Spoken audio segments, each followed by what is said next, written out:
Hi மக்களே, welcome back to YouTube channel. Yes, most awaited ஒரு truth reveal தான் சிறகடிக்க ஆசையோட இந்த ஒரு எபிசோடு. ஸோ நிறைய பேர் எதிர்பார்த்துட்டு இருந்த ஒரு கதைக்களம், ஸ்டோரியுமே நல்லா மூவ் ஆயிருக்கு அப்படின்னு தான் சொல்லணும். எஸ், இந்த ட்ரூத் ஆர் டேர் கேமுக்கு கொண்டு வந்ததுக்கு ஃபர்ஸ்ட் ஸ்ருதிக்கு தான் தேங்க்ஸ். ஏன்னா அவங்க தான் வந்து இந்த கேமை ஸ்டார்ட் பண்ணாங்க. ஸ்டார்டிங்கில் நல்லா போச்சு, பட் அந்த ரோஹிணியோடைய ட்ராக் மட்டும் எனக்கு கொஞ்சம் சிரிப்பாக இருந்துச்சு. ஸோ இது வரைக்கும் நீங்கள் எப்போ லாஸ்ட்டாக போய் சொல்லியிருக்கீங்க அப்படின்னு சொல்லும்போது அவங்களே நினைப்பாங்க நினைக்கிறேன், நம்ம எத்தனை போய் சொல்லியிருக்கோம், இது கடைசியான பொய் அப்படின்னு சொல்லிட்டு. பட் அவங்க கொடுத்த அந்த சமாளிக்கிறதும், அதுக்கு வந்துட்டு மீனா கவுண்டர் கொடுக்குறதும், அதே போல் மீனாட்ட ஒரு கேள்வி கேட்டிருப்பாங்க, உங்களுக்கு எது உங்களுடைய ஆசை தான் எது அப்படின்னு சொல்லிட்டு. அதுக்கு மீனா சொன்ன ஆசை வந்து எல்லாருமே நல்லா இருக்கணுன்ற மாதிரி. ஸோ எனக்குன்னு ஒரு பர்சனலாக எந்த ஒரு ஆசையுமே கிடையாது அப்படின்னு சொல்லிட்டு. ஸோ அந்த இடத்துல மீனாவுடைய ஆக்டிங்காக இருக்கட்டும், அந்த ஹீரோயின்கான அந்த கேரக்டரைசேஷனாக இருக்கட்டும், ரொம்பவே அழகாக இருந்துச்சு. தனக்கான ஒரு குடும்பத்தை பற்றி நினைக்கிறது, தம்பி தங்கச்சிங்களுக்காக நினைக்கிறது, அப்பாவை மிஸ் பண்ணுறது, ஸோ இது எல்லாமே காமிச்சிருந்தாங்க. அதை விட முக்கியமான ஒரு சீன் வந்து பாட்டி வந்து முத்துட்ட கேட்டிருப்பாங்க, ஓ மனசில் என்னதான் இருக்குது சொல்லு அப்படின்னு சொல்லிட்டு. ஸோ முத்து சொன்ன விஷயங்கள் எல்லாமே வந்து லிட்டரலி அழுதுட்டேங்க. அவருடைய அந்த வாய்ஸ் டப்பிங் இருக்கட்டும், அது அப்படியே உருகி சொல்லியிருக்காருன்னு நினைக்கிறேன். ரொம்ப எமோஷனலாக இருந்துச்சு. ஏன்னா அவர் சொன்ன ஒரு வார்த்தை கூட உண்மை கிடையாது. அந்த அம்மாவை பற்றின சொன்ன எல்லாமே வந்து ஒரு கற்பனை கதை தான். ஸோ அம்மா எப்படிலாம் இருக்கணும் அப்படிங்கிறதுக்கு எப்படி இருந்திருப்பாங்க, எனக்கு அப்படின்லாம் காமிச்சிருந்தாங்கன்னா அப்படின்னு சொல்லி உருகி சொல்லியிருப்பாரு. பட் எதுவுமே நடக்கலை அப்படிங்கிறத வந்து நமக்குமே ஒரு மாதிரி ஃபீல் ஆயிருக்கும். இது வந்துட்டு விஜய் அம்மா நேற்று நான் ப்ரோமோவில் பார்க்கும்போது ஏன் இவங்க கோவப்படுற மாதிரி பார்க்குறாங்க அப்படின்னு நினச்சிட்டு இருந்தேன். ஏன்னா எமோஷனாக சொல்லிட்டு இருக்காரு அப்படின்னு சொல்லிட்டு. பட் இப்போ தான் புரியுது, இவங்க வந்து சர்க்காசமாக அதாவது சர்க்காசம் மாதிரி சொல்லியிருக்காரு, அது கற்பனையாக சொல்லியிருக்காரு, அதனால தான் விஜயம்மா ஒரு கோவம் மாதிரி படுறாங்க அப்படின்னு சொல்லிட்டு. பட் ஸ்டில் விஜயம்மா வந்து அதை உணரவே இல்லை.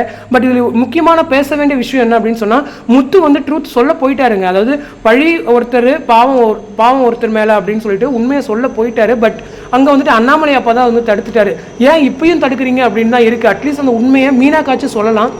பட் அவர் வந்து நெஞ்சுவலி அப்படின்ற மாதிரி சில ரீசன் சொல்லி அதை வந்து தடுத்துட்டாரு. ஸோ முத்துவுமே அங்கேருந்து கோமா இருந்து போயாச்சு. இதில் வந்து பேச வேண்டிய விஷயம் என்னன்னா, ஸ்ருதிக்குமே ஒரு நல்ல ஒரு அபிப்பிராயம் வந்திருக்கும். கண்டிப்பாக இதில் வந்து ஒரு பாசிட்டிவ் இம்பாக்ட் மட்டும் முத்து மேலே வந்திருக்கும். ஏன்னா அந்த மனுஷன் கத்திக்கிட்டே இருக்காங்க, பட் இவனுக்குள்ளேயும் இப்படி ஒரு எமோஷனல் இருக்கே அப்படின்னு சொல்லி அவங்க ஒரு பக்கம் நினச்சிருப்பாங்க. அதை விட முக்கியமாக நம்ம அண்ணாமலை அப்பா ஸோ இன்னமும் இந்த ட்ரூத் ரிவீல் வந்து இவ்வளோ நாள் கொண்டு போகக்கூடாது அப்படின்ற ஒரு இது வந்து வந்திருக்கும். ஏன்னா இதுக்கப்புறம் மீனா வந்து போய் கண்டிப்பாக கேட்பாங்க. ஏன்னா அந்த சீன் முடிஞ்சதுக்கு அப்புறமா அந்த தூங்க போகும்போது கூட கேட்பாங்க, அதுக்கப்புறம் என்னதான் நடந்துச்சு, நீங்கள் என்னதான் சொல்ல வந்தீங்க அப்படின்னு சொல்லிட்டு. பட் முத்து தான் இதை பற்றிலாம் வேண்டாம் அப்படின்னு சொல்லிட்டு சமாளிச்சிருப்பாரு. அதுக்கு மீனா சொல்லியிருப்பாங்க, ஒரு அம்மாவா ஒரு ஒய்ஃபா அதுவும் ஒரு ஃப்ரெண்டாக வந்து நான் இருப்பேன் எப்பவுமே அப்படின்னு சொல்லியிருப்பாங்க. ரொம்பவே எமோஷனாக இருந்துச்சு சின்ன எபிசோட் பார்க்கறதுக்கு.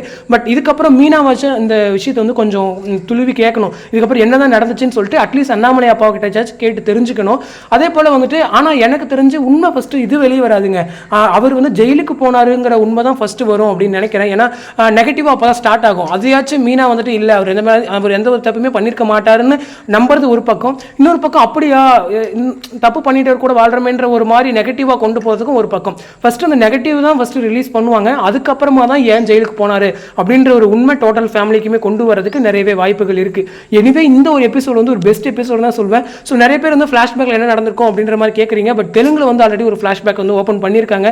அதெல்லாம் முன்னாடியே ஒரு வீடியோ சொல்லியிருந்தேன். அதாவது விஜயாக்கு வந்து 4 குழந்தைங்க, அதாவது மனோஜுக்கும் முன்னாடி ஒரு பையன் வந்து இருந்திருக்கான். ஸோ அந்த பையனை வந்துட்டு இவங்க அதாவது மனோஜ் வந்து ஏதோ இந்த கால்வாயில் பிடிச்சி தள்ளி அவங்க இறந்துட்டதாகவும் அந்த பழி வந்து முத்து மேலே விழுந்ததாகவும் வந்து அந்த ஃப்ளாஷ்பேக் சீன்ஸ் வந்து கொண்டு வந்திருந்தாங்க. அதனால தான் முத்து ஜெயிலுக்கு போயிட்டு அதுக்கப்புறம் அங்கே திரும்ப வீட்டுக்கு வந்ததுக்கப்புறமா இவங்க வந்து வீட்டில் வச்சுக்க முடியாமல் கூட்டிகிட்டு போய் பாட்டி வீட்டில் விடுறாங்க அப்படின்ற மாதிரி அந்த சீன்ஸ் வந்து இருக்கும். ஸோ இங்கே தமிழில் எப்படி அதே கொண்டு வராங்களா இல்லை, ஏன்னா தமிழ் இருந்தால் அவங்க வாங்கியிருந்தாங்களா அந்த ட்ராக்கை, இல்லை இங்கே தமிழில் வேறு மாதிரி ஏதாச்சும் யோசிக்கிறாங்களா அப்படின்னு தெரியல. வெயிட் பண்ணி தான் பார்க்கணும்.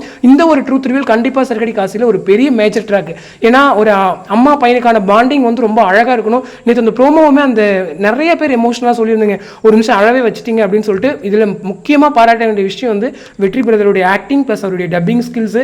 So excellent acting. இன்றைக்கி அவருக்கு பெரிய ஸ்கோப் அப்படின்னு தான் சொல்லுவேன். ஸோ இது வந்து கண்டினியூ ஆகணும். பட் இதையெல்லாம் தாண்டி அப்படியே சென்னைக்கு ட்ராக் வந்தாச்சு. ஸோ டோட்டலாக அப்படியே பாசிட்டிவ் அகைன் விஜயம்மா வந்து ஆரம்பிச்சிட்டாங்க. ஸோ எனவே வெயிட் பண்ணி பார்க்கலாம் எபிசோட்ஸ் எந்த மாதிரி மூவ் ஆக போகுதுன்னு அப்படின்னு சொல்லிட்டு. ஸோ இன்னும் எபிசோட் பார்த்துட்டு மறக்காமல் எப்படி இருந்துச்சுன்னு சொல்லி கமெண்ட் செக்ஷனில் சொல்லுங்கள். அடுத்த ஒரு இன்ட்ரெஸ்ட் நெக்ஸ்ட் வீடியோ மீட் பண்ணுறேன். தேங்க்ஸ் ஃபார் வாட்சிங் அண்ட் பை.